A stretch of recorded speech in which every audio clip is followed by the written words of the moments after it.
아멘. 하나님 말씀 같이 보도록 하겠습니다. 잠언 17장 1절에서 5절입니다. 잠언 17장 1절에서 5절 우리 다 같이 합독하시겠습니다. 합독합니다. 잠언 17장 1절에서 5절 시작. 마른 떡 한 조각만 있고도 화목하는 것이 제육이 집에 가득하고도 다투는 것보다 나으니라. 슬기로운 종은 부끄러운 짓을 하는 주인의 아들을 다스리겠고 또 형제들 중에서 유업을 나누어 얻으리라. 도가니는 은을 풀무는 금을 연단하거니와 여호와는 마음을 연단하시느니라. 악을 행하는 자는 상악한 입술이 하는 말을 잘 듣고 거짓말을 하는 자는 악한 혀가 하는 말에 귀를 기울이느니라. 가난한 자를 조롱하는 자는 그를 지으신 주를 멸시하는 자요 사람의 재앙을 기뻐하는 자는 형벌을 면하지 못할지니라. 아멘. 자, 오늘은 잠언 7장 1절에서 5절까지 말씀을 통해서 연단은 금과 은을 만들어내는 과정이다 라는 제목으로 말씀을 준거할 때 많은 은혜 받는 시간 되기를 바랍니다. 오늘 본문 말씀 1절, 2절 말씀을 보면 우리가 좀 잘 알고 있는 내용이지만 1절과 2절의 문맥이 잘 맞지 않는 것처럼 보입니다. 왜냐하면 1절에는 무엇을 강조하냐면 내가 마른 떡 한 조각만 있어도 화목하면 그것이 행복이다.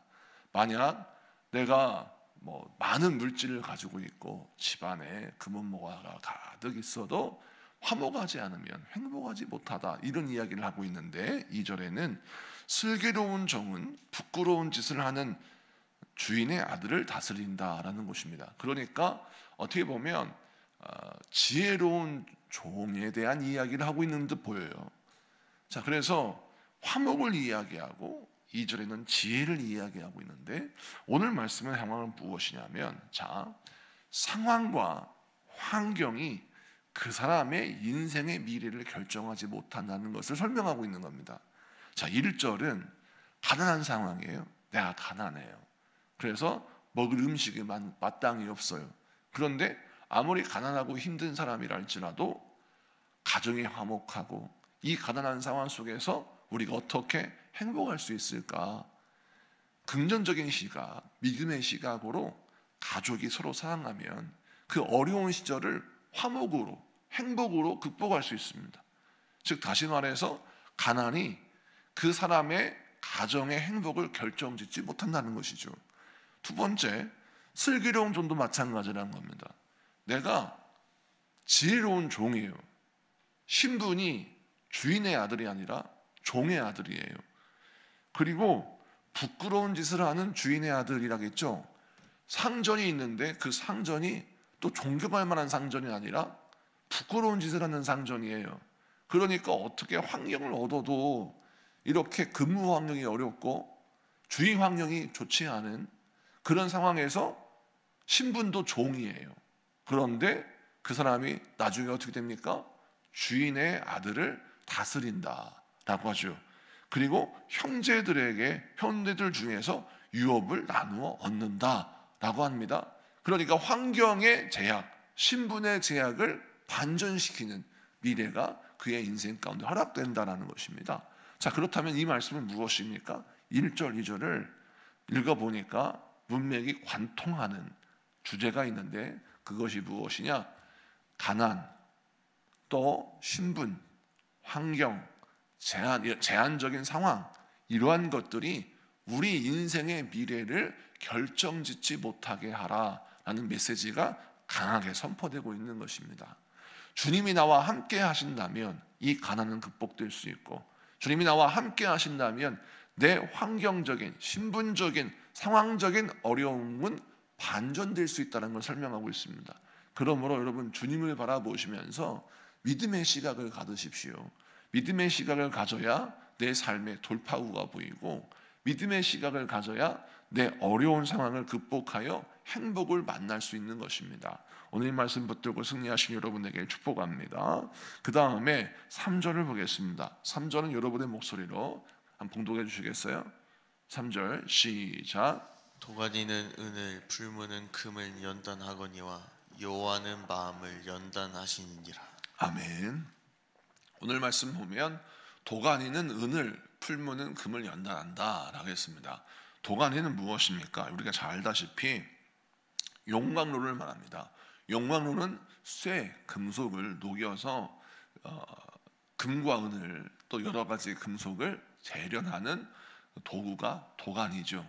이 도가니에 모든 이제 금속을 넣어서 불순물을 제거하여 은과 순은과 순금을 연단해 냅니다.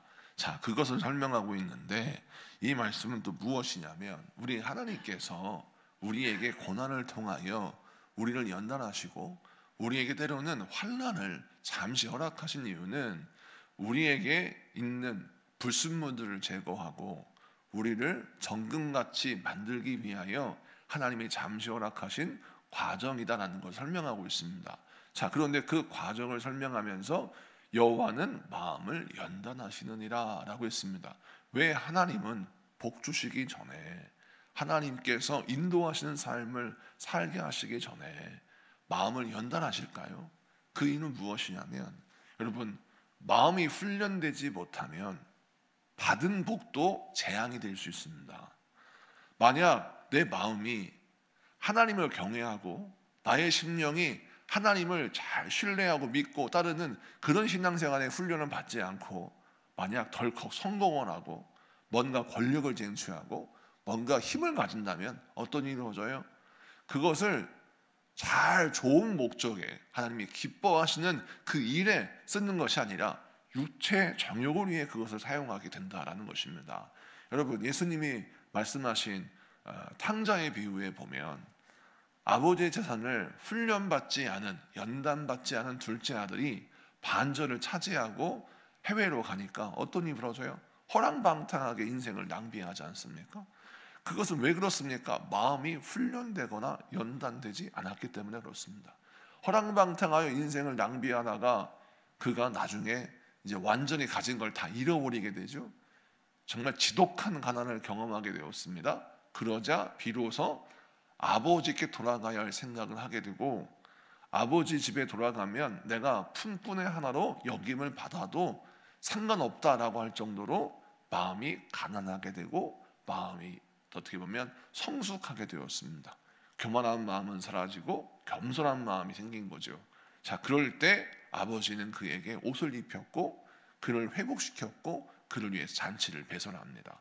사랑하는 성도 여러분, 이 말씀은 정말 여러 가지로 해석할 수 있지만 우리 주님께서 우리에게 무엇을 설명하고 계시냐면 고난과 환난을 당할 때 우리가 항상 무엇에 집중해야 되냐면 내가 마음을 훈련받고 있는가 여기에 집중해야 합니다. 많은 사람이 고난은 받는데 훈련은 받는데 정작 훈련을 통해서 요구되어지는 겸손이나 인내나 아니면 신앙의 성숙이나 이런 것들이 목격이 안 될 때가 많이 있어요. 고난은 고난대로 받고 환난은 환난대로 통과되는데 순과 금이 나와야 하는데 나오질 않는 거예요. 이는 무엇이냐면 계속 불순물들을 끌어당기기 때문에 그렇습니다. 내 마음의 한, 내 마음의 미움, 내 마음의 불평과 원망이 내 마음에 들어오면 불순물은 계속 채워져서 제거가 안 되는 거예요. 그래서 우리가 신앙생활할 때 항상 명심해야 할 것은 어차피 받는 훈련이고 인생의 과정이라면 그것을 통과할 때 그 고난과 연단이 요구되어지는 결과물과 열매가 내 안에 나타나기를 사모하는 여러분에게 축복합니다. 이왕지사 고생하고 있는데 이왕 내가 훈련받고 있는데 이 과정을 통해서 얻어야 할 어떤 열매가 나타나야 되지 않겠습니까? 이것을 붙드시고 여러분 돌파 기도에도 새벽 기도에도 여러분이 무엇을 사모하고 기도해야 되냐면 하나님, 우리 인생 가운데 하나님이 나의 때, 지금의 때에 나에게 요구하시는 열매가 나타나 보여지게 하여 주옵소서. 기도하시는 여러분에게 축복합니다. 그 다음에 4절 5절 여러분 한번 봉독해 주시겠어요? 4절 5절 시작. 악을 행하는 자는 사악한 입술이 하는 말을 잘 듣고 거짓말을 하는 자는 악한 혀가 하는 말에 귀를 기울이느니라. 가난한 자를 조롱하는 자는 그를 지으신 주를 멸시하는 자요 사람의 재앙을 기뻐하는 자는 형벌을 면하지 못할 자니라.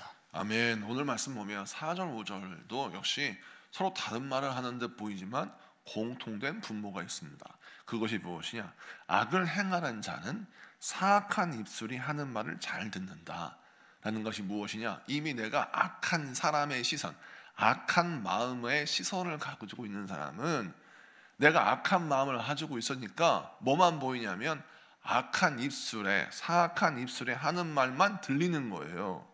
그리고 거짓말을 하는 자는 또 거짓말하는 그 악한 마음을 갖고 있기 때문에 악한 혀가 하는 말이 솔깃하다, 이런 뜻입니다. 자, 그러면 이 말씀은 무엇을 뜻하냐면 내가 어떤 영적 상태가 어떤 마음을 품느냐에 따라서 보이는 게 다르고 들리는 게 다르다라는 것이죠. 자, 그러면 5절의 말씀 봅니다. 가난한 자를 조롱하는 자는 그를 지으신 주를 멸시하는 자요.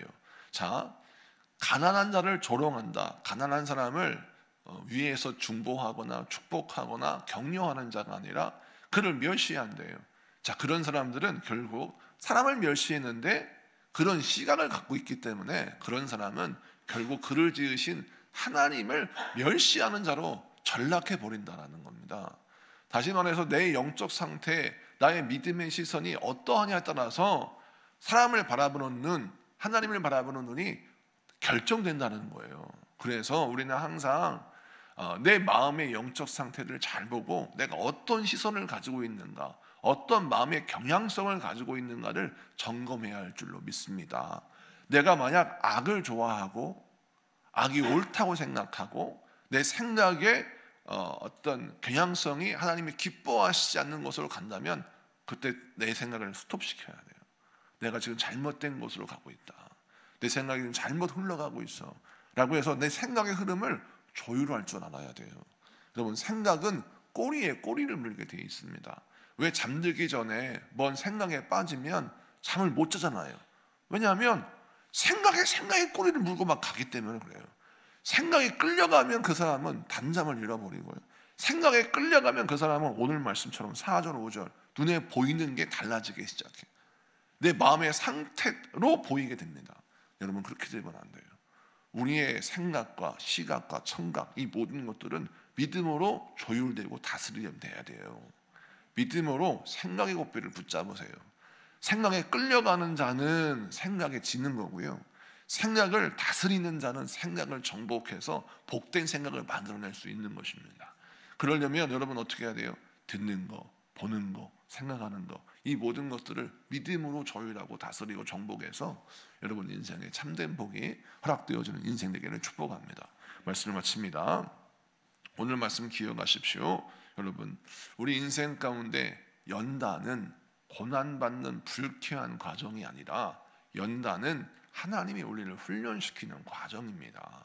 그러므로 여러분, 금과 은혜의 인생이 여러분의 인생임을 기억하고 내가 정금같이 나올 것이다 라고 확신해서 나의 신분이 종이든 내 상황이 지금 가난하고 힘들고 어렵든 우리가 항상 믿음의 시선으로 나의 인생을 바라보고 나의 미래를 바라보아서 세상이 결정하는 미래가 아니라 하나님이 나에게 허락하신 미래를 만나는 여러분 되시길 축복합니다.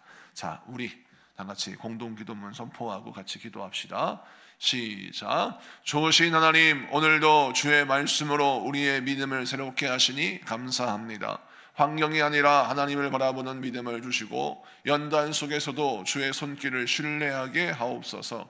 우리의 마음을 정금같이 믿으시며 주님의 뜻 안에서 성숙하게 하옵소서. 모든 사람을 하나님의 시선으로 바라보며 사람으로 세우는 자가 되게 하옵소서. 오늘도 주와 함께 걸으며 반전의 은혜를 경험하게 하옵소서. 예수 그리스도의 이름으로 기도드립니다. 아멘.